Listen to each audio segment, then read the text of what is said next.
Dear Estrid, we must discuss the affairs of this land, with or...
See you, old friend.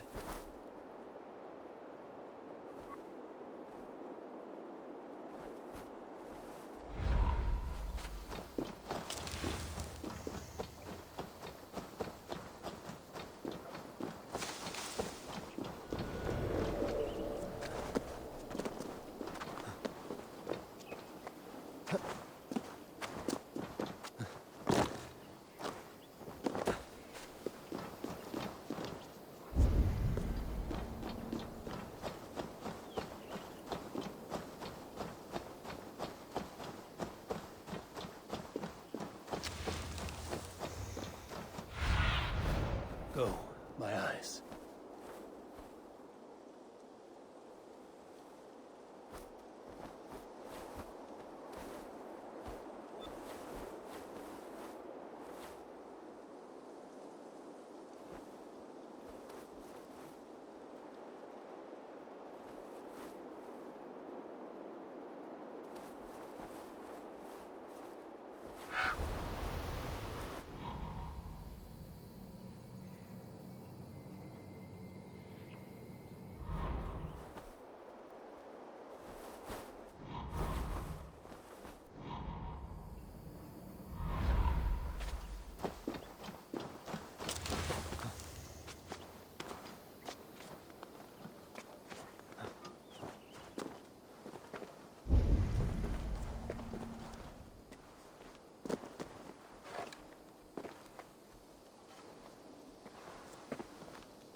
This looks like an old cellar.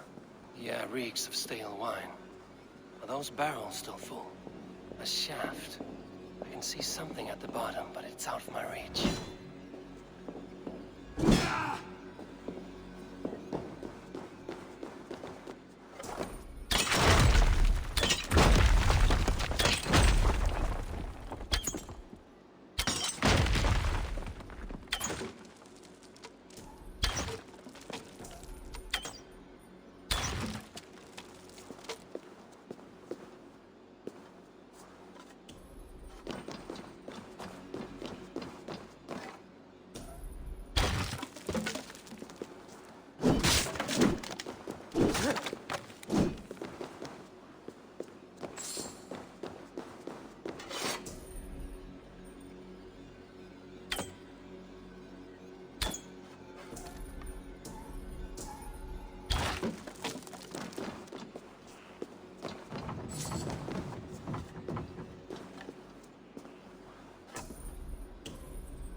Wine has filled the shaft bearing my prize with it. I should be able to reach it now.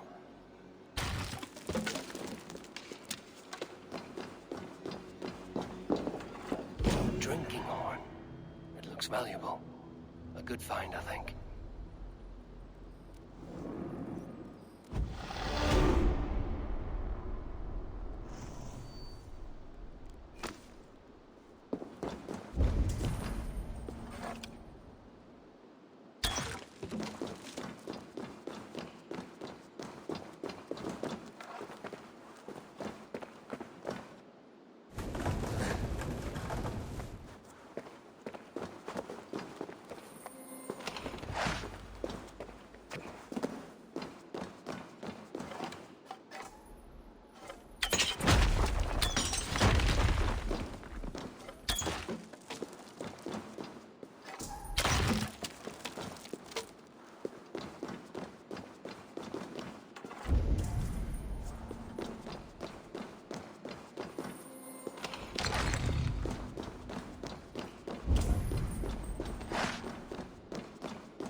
What do you see?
Stretch your wings, Sunan.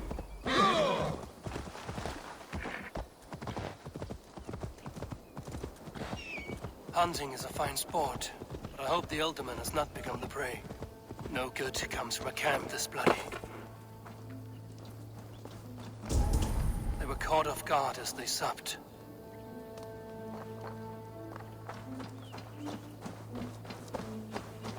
They were attacked by a beast. Something strong enough to kill a horse.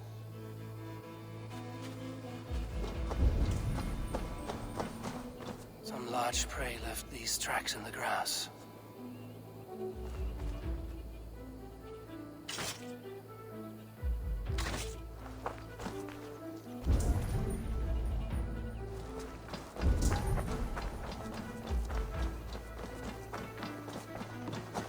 The remains of the hunting party.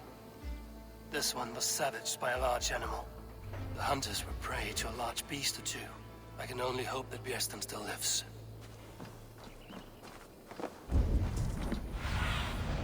What do you see, Sunan?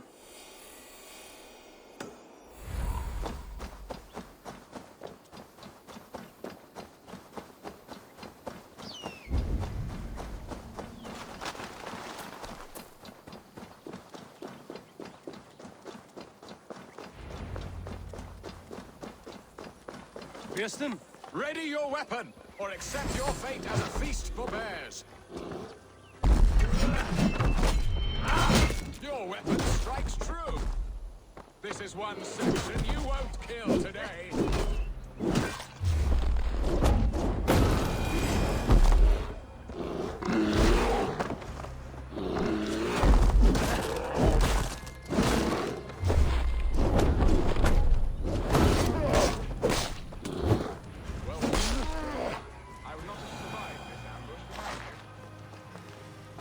You have my gratitude to stumble upon me in my moment of greatest peril. Perhaps you were God-sent. I'm Estrid sent. Your wife and the Thanes of Essex both want your balls on a blacksmith's anvil. When do they not? You could return and report that the savage claw took me. Poor Bjersten, his exit pursued by a bear. And make the beast Lord of Essex in your stead. No doubt my Estrid would prefer his velvet paws to my calloused hands. So, who are you? A sellsword?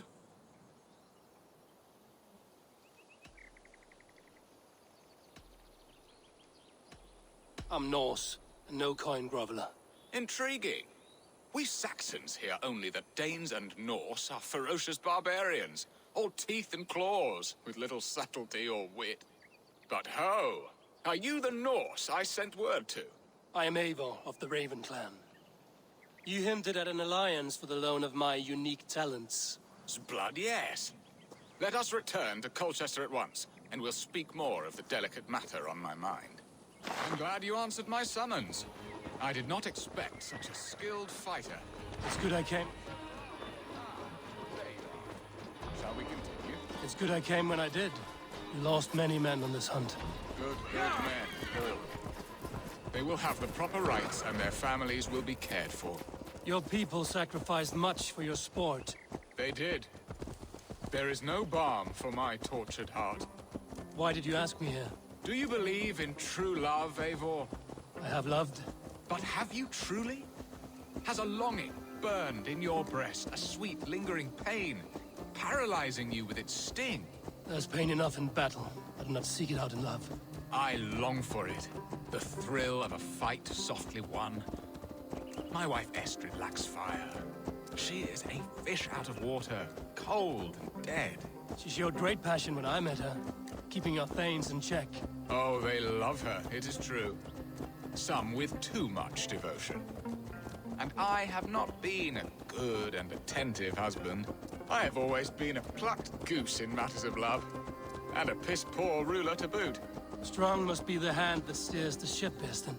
My hand would rather tug the catgut of a well-crafted bow. My eyes narrowing at the sight of prey.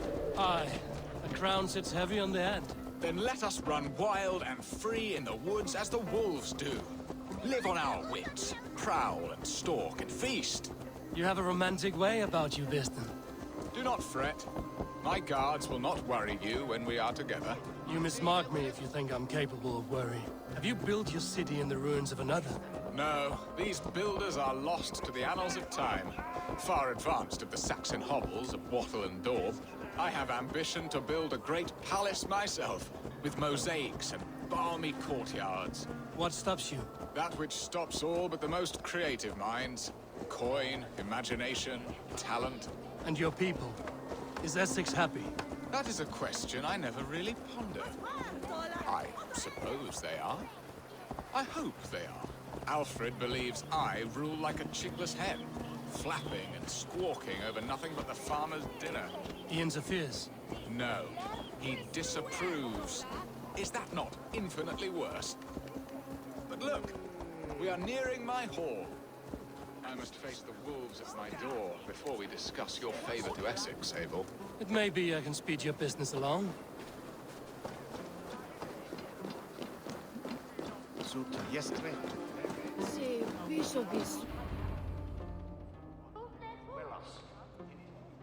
Ready to help me fend off the spears of their displeasure?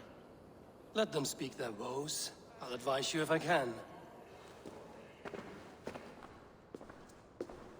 Who is this owl, Bearston, that twitters in your ear? An advisor, nothing more. Here to help Essex navigate her brewing storms. Now, my dear brethren, Adrid, perhaps you will start us off. What troubles you? You're a disgrace, Beerstan. Couldn't get a sow pissed in an alehouse. Alfred's men are crawling all over Essex. King Alfred, yes. Though it is within his right, the constant presence of his men is certainly an issue.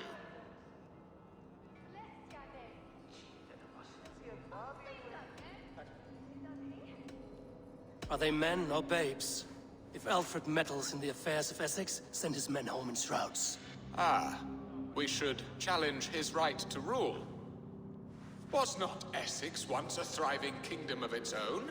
We should fight, yes, fight! And you, Wyatt, what do you say? Your preparations for the Lammas Festival. How can you think of spending so much coin when your people are starving?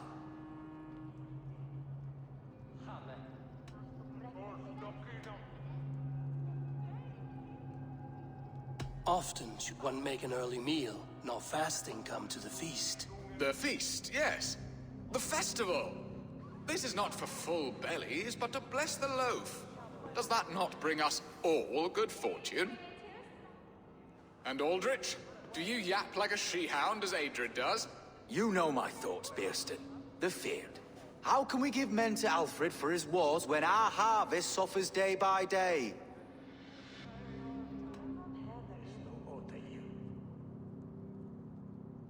Do they not defend your land? You'll need all the men you can muster to fight the coming wars. The Danes are a great threat when provoked.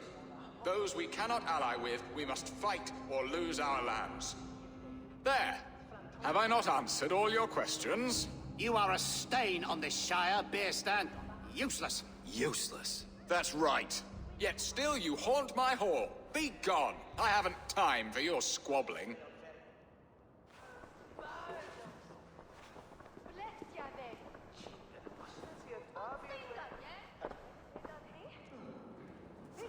That ceased their prattling. A fine outcome, Abel. The very soul of balance. A firm hand is all you need, Bearston. Whether on your hunting bow or on your helm.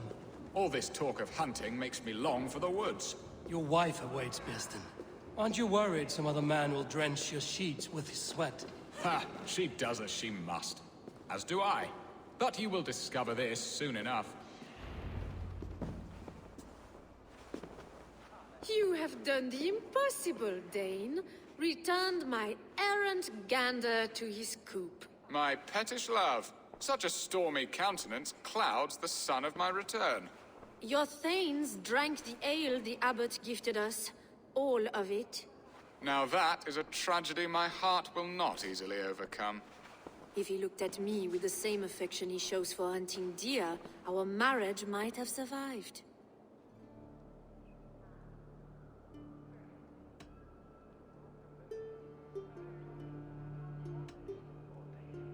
Essex seems at odds with itself.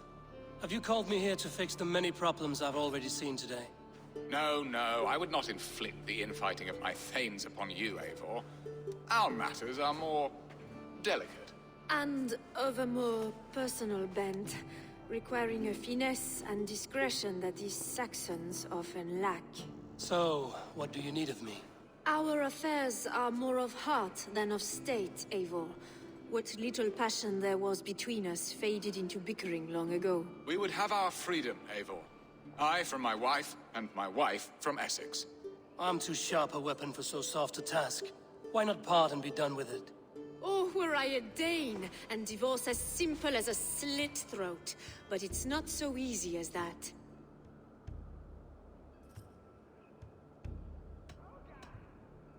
Explain yourselves, clear and plain, and I will do it. The poetry here is mind mud.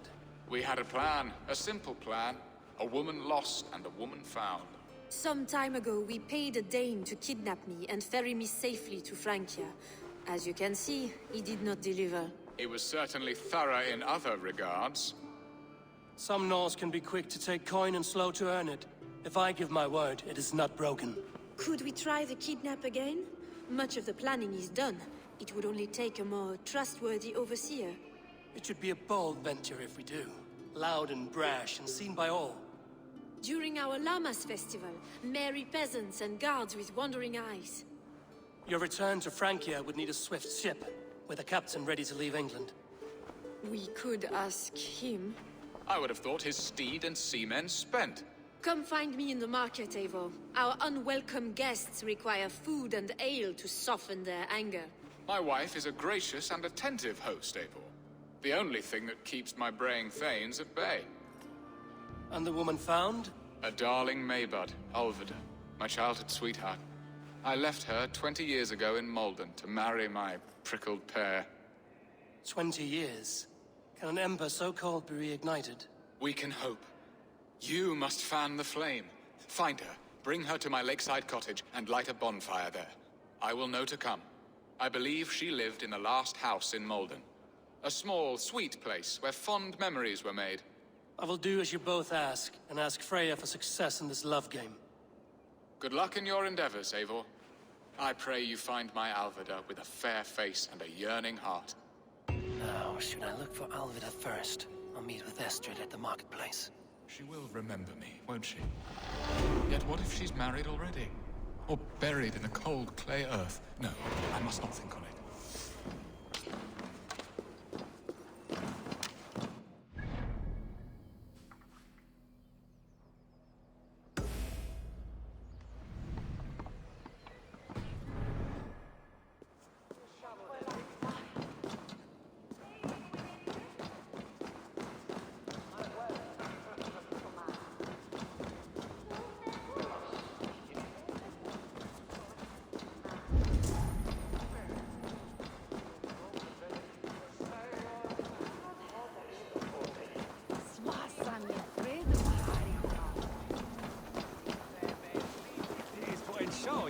Asken on Platon, here